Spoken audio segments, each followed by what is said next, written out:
जय हिंद दोस्तों, मैं हूं Rupesh Kumar. Welcome to BT Karnpatti. दोस्तों, आज हम लोग जानेंगे, हम लोग जो भाषा बोलते हैं इस भाषा के बारे में हम लोग जानेंगे कि भाषा कितने प्रकार के होते हैं, भाषा क्या है, भाषा के कितने रूप होते हैं। तो इसी के बारे में हम लोग आज जानेंगे। तो चलिए देखते हैं। भाषा के तीन रूप होते हैं। भाषा के तीन रूप होते हैं। आप यहाँ देख सकते हैं, लिखा है कि भाषा के तीन रूप होते हैं, या ये भी कह सकते हैं कि भाषा के तीन प्रकार होते हैं।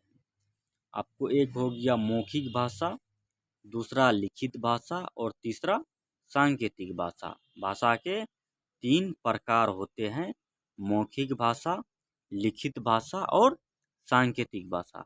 तो चलिए अब देखते हैं कि मौखिक भाषा किसे कहते हैं। मौखिक भाषा जो है, मौखिक भाषा किसे कहते हैं। तो आपका ये बोर्ड पे आ गया मौखिक भाषा।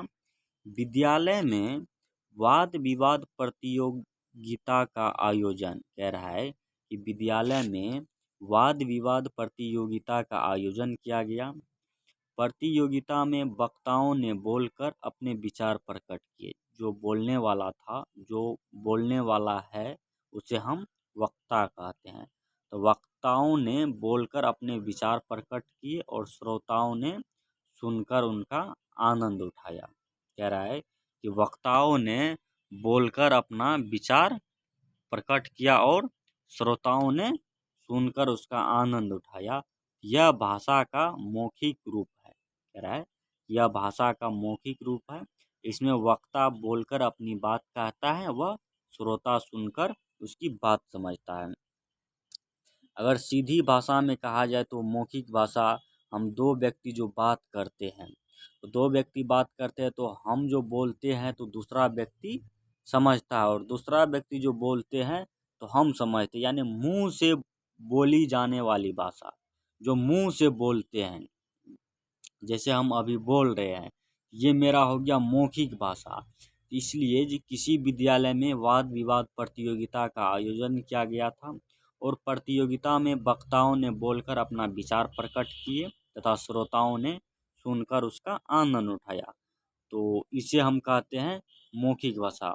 मान के चलिए कहीं पे कोई प्रोग्राम हो रहा है, और प्रोग्राम में जो उधर से वक्ता जो आता है, गायक जो आता है, तो अपने मुख से अपने वाणी को निकालता है, बोलता है, और बैठे आदमी जो उनके आवाज़ को सुनने के लिए वहाँ पहुँचते हैं, बैठ के सुनते हैं, तो उसका आनंद उठाते हैं। जिसे हम श्रोता कहते हैं। तो मुंह से बोले जाने वाली भाषा को हम मौखिक भाषा कहते हैं। चलिए आगे देखते हैं। इस प्रकार भाषा का वह रूप, कह रहा है कि इस प्रकार भाषा का वह रूप जिसमें एक व्यक्ति बोलकर विचार प्रकट करता है और दूसरा व्यक्ति सुनकर उसे समझता है, मौखिक भाषा कहलाती है। कह रहा है कि इस प्रकार भाषा का वह रूप जिसमें एक व्यक्ति बोलकर विचार प्रकट करता है, अपना एक व्यक्ति जो है वो बोलकर अपना विचार प्रकट करता है, और दूसरा व्यक्ति जो है सुनकर उसे समझता है, इसे ही हम मौखिक भाषा कहते हैं। तो दोस्तों, ये सब रट्टा मारने का चीज़ नहीं है। ये सब जो है ये रट्टा मारने का चीज़ नहीं है, ये समझने का चीज़ है कि हम जो बोली बोलते हैं, हम जो बात बोलते हैं, तो हमारा मौखिक भाषा हो गया। और चलिए आगे देखते हैं अब क्या है। मौखिक भाषा आप लोग समझ गए होंगे कि मौखिक भाषा किसे कहते हैं। और आगे देखते हैं कि लिखित भाषा किसे कहते हैं। लिखित भाषा किसे कहते हैं, तो चलिए लिखित भाषा आपका आ गया। मुकेश छात्रावास में रहता है। कहाँ रहता है मुकेश? छात्रावास में रहता है। उसने पत्र लिखकर अपने माता पिता को अपनी कुशलता व आवश्यकताओं की जानकारी देता है। एक मुकेश नाम का लड़का है, वो अपने घर से बाहर किसी हॉस्टल में रहता है, पढ़ता है, किसी छात्रावास में रहता है, और उसने एक पत्र लिखकर जो है अपनी कुशलता और आवश्यकता, जैसे दाल चीनी जो भी उसको कमी पड़े, उसके आवश्यकताओं की जानकारी अपने माता पिता को देता है। पत्र पढ़कर जानकारी प्राप्त की, उसके माता पिता ने पत्र पढ़कर जानकारी प्राप्त किया।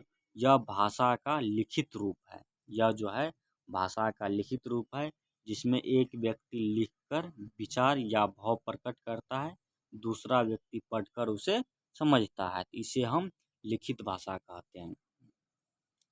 तो पहले ज़माना में होता था कि मोबाइल नहीं था, टेलीविज़न कुछ भी नहीं था, तो पत्र के द्वारा संदेश पहुंचाया जाता था, पत्र के द्वारा कोई संदेश पहुंचाया जाता था। तो एक मुकेश नाम का लड़का है जो कि बाहर में रहता है, छात्रावास में रहता है, और उसने पत्र लिखकर अपने माता पिता को कुशलता के बारे में बताता है कि मैं ठीक ठाक हूँ, ऐसे वैसे में मुझे यह कमी है, इसकी ज़रूरत है, और अपनी आवश्यकताओं के बारे में भी बताता है। तो उसके माता पिता ने पत्र पढ़कर समझता है, तो इसे हम लिखित भाषा कहते हैं। ठीक, यहाँ तक आप लोग समझ गए होंगे। चलिए आगे देखते हैं। इस प्रकार भाषा का सॉरी इस प्रकार इस प्रकार भाषा का वह रूप जिसमें एक व्यक्ति इस प्रकार भाषा का वह रूप जिसमें एक व्यक्ति अपने विचार या मन के भाव लिखकर प्रकट करता है। कह रहा है कि इस प्रकार एक व्यक्ति जो है अपने मन के विचार या मन के भाव लिखकर प्रकट करता है, और दूसरा व्यक्ति पढ़कर उसकी बात समझता है, इसे लिखित भाषा कहते हैं। तो जो बात हम बोल के किसी को समझाते हैं, बोल के किसी को कहते हैं, अगर हम उसी बात को, उसी भाषा को अगर लिख के भी उसको हम दे देंगे तो समझ जाएगा। इसलिए कह रहा है कि इस प्रकार भाषा का वह रूप जिसमें एक व्यक्ति अपने विचार या मन के भाव लिखकर प्रकट करता है, और दूसरा व्यक्ति पढ़कर उसकी बात को समझता है, इसे ही हम लिखित भाषा कहते हैं। चलिए आगे देखते हैं। आगे आपका आ गया सांकेतिक भाषा। अब हम जानेंगे सांकेतिक भाषा के बारे में।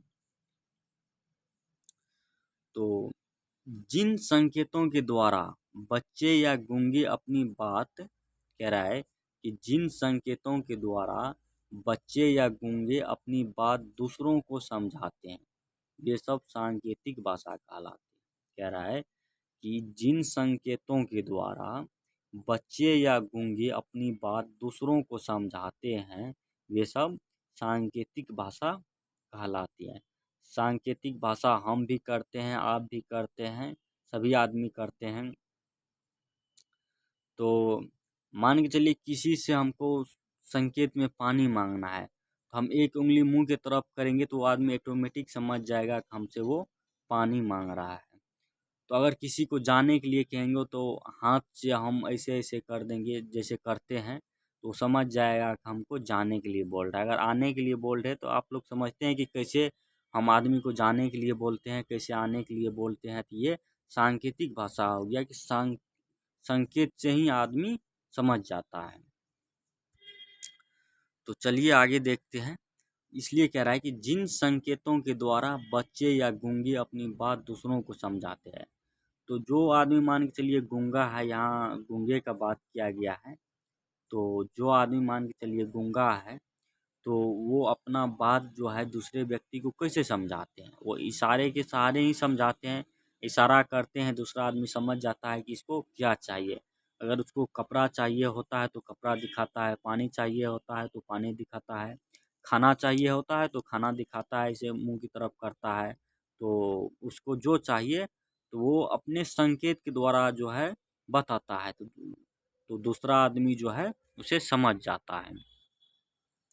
तो दूसरे शब्दों में अगर हम इसी बात को कहें, दूसरे शब्दों में, जब संकेतों या इशारों द्वारा बात समझाई और समझी जाती है तब वह सांकेतिक भाषा कहलाती है। कह रहा है कि जब संकेतों द्वारा उसी बात को समझाई और समझी जाती है तब वह सांकेतिक भाषा कहलाती है। जैसे चौराहे पर खड़ा यातायात नियंत्रित करता है, सिपाही मुख बधिर व्यक्तियों का वार्तालाप आदि, इसका अध्ययन व्याकरण में नहीं किया जाता है। तो जैसे चौराहे पर खड़ा यातायात, आप अगर कहीं जाते होंगे तो आप देखते होंगे कि जहाँ पे 4 रोड है, 4 रोड है, तो उधर से भी गाड़ी आती है, इधर से भी आती है, इधर से भी, इधर से भी। और यहाँ पे रेड लाइट नहीं है, क्या नहीं है, रेड लाइट नहीं है, ठीक है। यहाँ पे आप देखे होंगे कि यहाँ पे जो सेफ्टी गार्ड रहता है, गार्ड जो रहता है, या पुलिस भी रहता है, ये इशारों पर आदमी को जो है, एक बार इस आदमी को जाने के लिए बोलता है तो इसको रोकता है, और अगर इसको रोकता है तो इसको जाने के लिए बोलता है। तो इशारों वो काम का, हर आदमी को तो बता नहीं सकता है कि भाई तुम इधर जाओ, तुम उधर जाओ।